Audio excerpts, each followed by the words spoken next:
2021년 6월 29일 큐티 말씀입니다. 시편 19편 1절로 14절입니다. 하늘이 하나님의 영광을 선포하고 궁창이 그의 손으로 하신 일을 나타내는도다.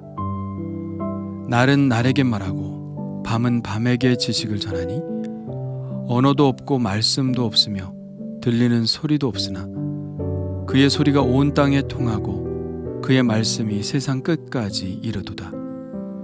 하나님이 해를 위하여 하늘에 장막을 베푸셨도다. 해는 그의 신방에서 나오는 신랑과 같고 그의 길을 달리기 기뻐하는 장사 같아서 하늘 이 끝에서 나와서 하늘 저 끝까지 운행하며 그의 열기에서 피할 자가 없도다. 여호와의 율법은 완전하여 영혼을 소성시키며 여호와의 증거는 확실하여 우둔한 자를 지혜롭게 하며 여호와의 교훈은 정직하여 마음을 기쁘게 하고 여호와의 계명은 순결하여 눈을 밝게 하시도다. 여호와를 경외하는 도는 정결하여 영원까지 이르고 여호와의 법도 진실하여 다 의로우니 금 곧 많은 순금보다 더 사모할 것이며 꿀과 송이꿀보다 더 달도다. 또 주의 종이 이것으로 경고를 받고 이것을 지킴으로 상이 크니이다. 자기 허물을 능히 깨달을 자 누구리요? 나를 숨은 허물에서 벗어나게 하소서. 또 주의 종에게 고의로 죄를 짓지 말게 하사 그 죄가 나를 주장하지 못하게 하소서. 그리하면 내가 정직하여 큰 죄과에서 벗어나겠나이다. 나의 반석이시오 나의 구속자이신 여호와여, 내 입의 말과 마음의 묵상이 주님 앞에 연락되기를 원하나이다. 아멘.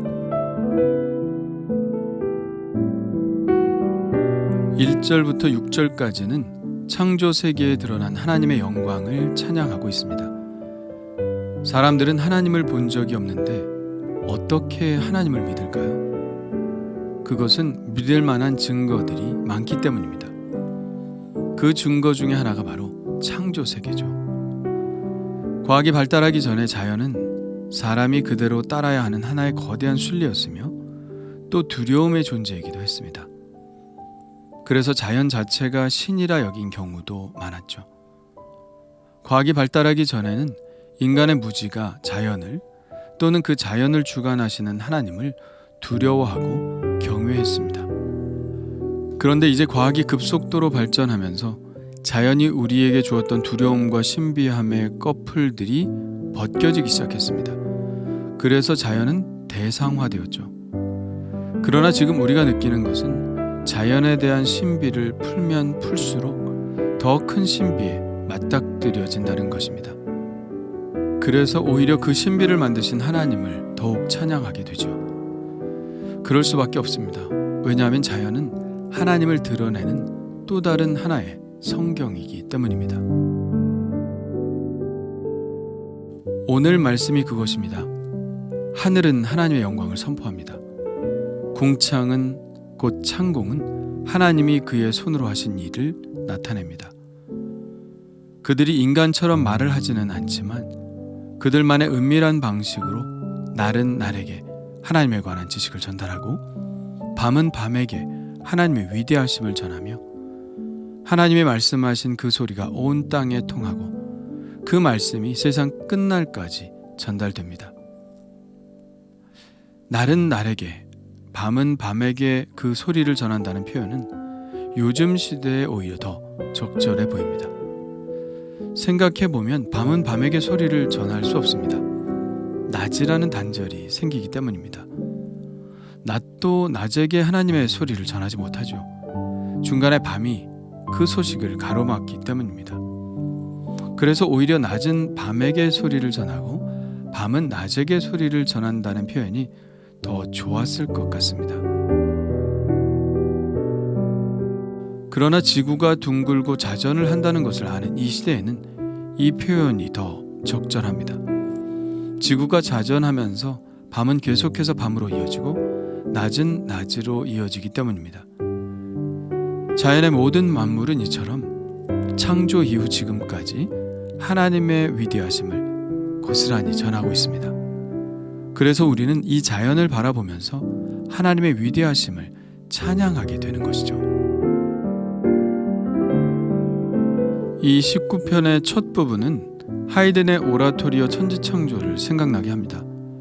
하이든은 일부의 끝곡의 가사로 이 시편 19편 1절부터 6절까지를 사용했습니다. 셋째 날 하나님은 하늘의 궁창에 광명체들을 만들어 낮과 밤을 주관하게 하셨죠. 바로 해와 달과 별들을 만드신 것입니다. 이 셋째 날의 창조를 전하면서 천사 가브리엘과 우리엘과 라파엘은 합창단과 함께 이 가사를 노래하죠. 아마도 천지창조 중에서 가장 아름답고 많이 알려진 곡일 겁니다. 다른 많은 시편들보다도 이 1절부터 6절까지의 가사는 정말 아름답고 그 비유가 더 이상 그렇게 적절할 수 없습니다. 해를 멋진 신랑과 힘찬 장사에 비유한 그 비유는 감탄을 자아내게 합니다. 이 세상의 창조물들은 또 다른 성경이라고 했죠. 그럴듯합니다. 왜냐하면 그 창조물들을 깊이 묵상하다 보면 하나님의 그 능력과 신성을 인정하지 않을 수 없으니까요. 이렇듯 자연 만물들은 하나님의 살아계심과 그 능력을 증거하고 있는데, 그런데 나는 어떤가요? 나는 하나님의 위대하심을 드러내는 창조물인가요? 시편의 첫 번째 부분이 피조 세계를 지으신 하나님의 위대하심을 피조물들의 입을 빌어 찬양했다면, 두 번째 부분은 하나님이 주신 율법의 위대성을 노래하고 있습니다. 피조 세계의 찬양은 언어도 없고 말씀도 없으며 들리는 소리도 없었지만, 하나님이 주신 율법은 우리의 눈에 보이고 우리의 귀에 들려져 우리가 그 말씀을 듣지 못했다고, 알지 못했다고 핑계할 수 없습니다.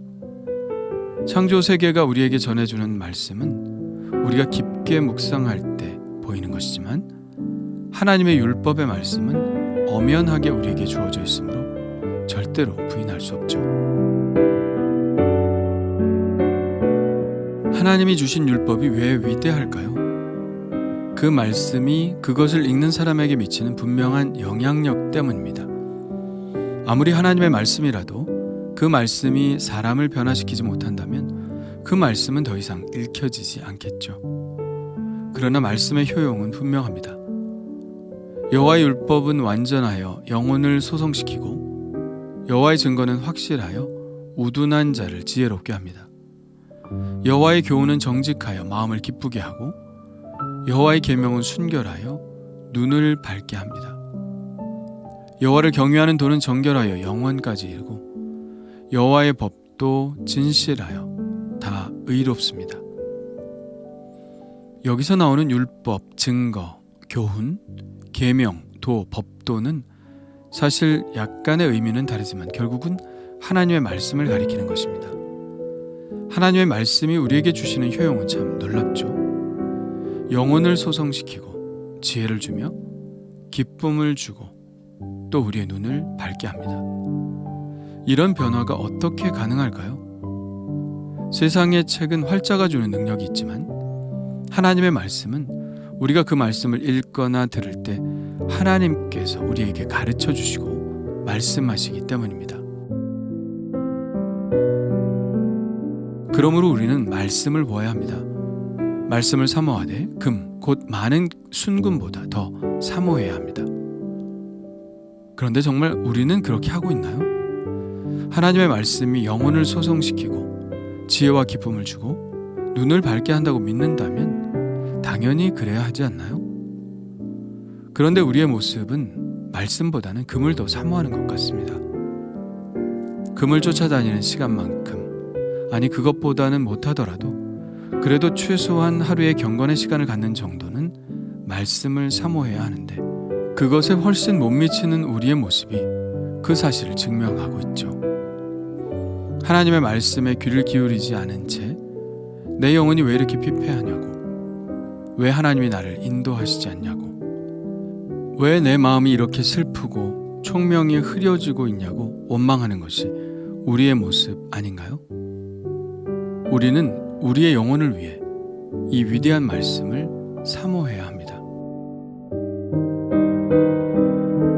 11절부터 14절까지의 말씀도 두 번째 말씀 안에 함께 포함되는 말씀인데요.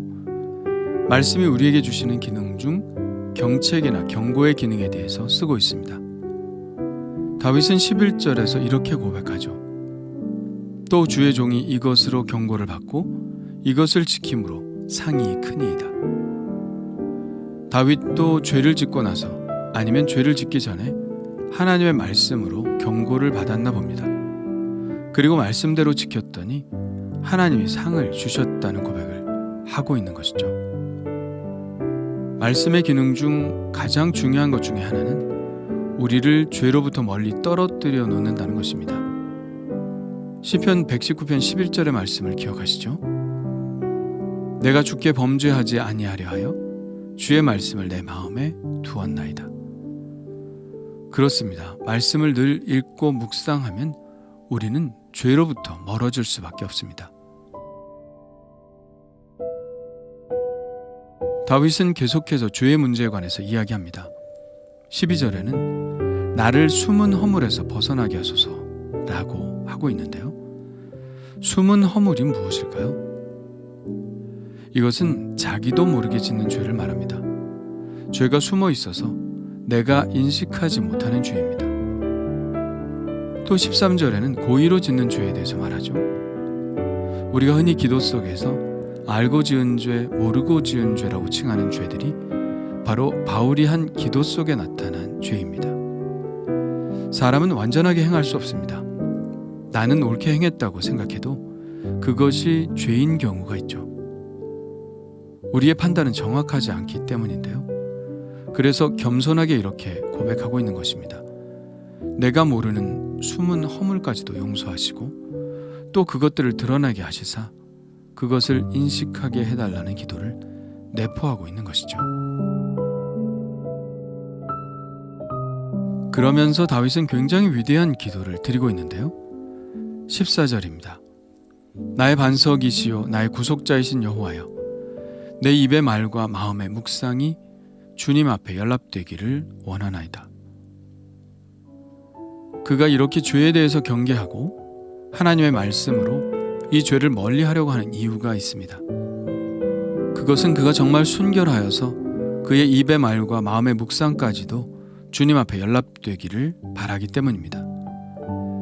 다윗의 이 고백은 예수님이 말씀하신 마음의 종교의 극치를 보여줍니다. 기독교는 행위의 종교가 아니라 마음의 종교입니다. 마음이 변화되어야 행동이 변화된다는 것을 믿는 종교입니다. 겉으로의 종교 행위만 하나님께 연락되기를 바라는 것이 아니라 마음의 묵상까지도, 홀로 생각하고 있는 그 생각까지도 하나님께서 기쁘게 받으시는 것을 지향합니다. 다윗이 그랬습니다. 그는 그의 마음의 묵상이 하나님께 받아들여짐이 될 수 있도록 그렇게 마음을 깨끗하게 하기를 원했습니다. 여기서 많이 찔림이 있지 않나요? 하나님은 우리의 중심을 보시는 분이라는 사실을 알면서도 생각은 제 자유입니다. 그러니 생각까지 통제하려고 하지 마세요. 이렇게 말하고 있지는 않나요? 오늘 말씀을 통해 나의 행동뿐 아니라 나의 마음의 묵상까지도 하나님께서 연락하시는 사람이 되는 그런 소원을 갖게 됩니다. 오 주님, 말씀으로 제 마음을 정결케 하여 주옵소서. 주님 감사합니다. 창조의 세계가 하나님의 영광을 드러내듯 저도 그에 못지않게 하나님의 영광을 드러내는 삶을 살게 하여 주옵소서. 그러기 위해 하나님의 말씀을 늘 묵상하기 원합니다. 말씀이 나를 빚어가시도록 제 자신을 맡기오니 제 영혼을 치유하시며 지혜를 주시고 마음의 기쁨을 주옵소서. 눈의 밝음을 허락하시사 모든 것들을 밝히 보고 판단하게 하여 주옵소서. 무엇보다도 말씀이 주시는 은혜에 따라 죄를 멀리하게 하여 주시고 제 마음의 생각조차도 하나님이 기뻐 받으시는 사람이 되게 하여 주옵소서. 예수님의 이름으로 기도합니다.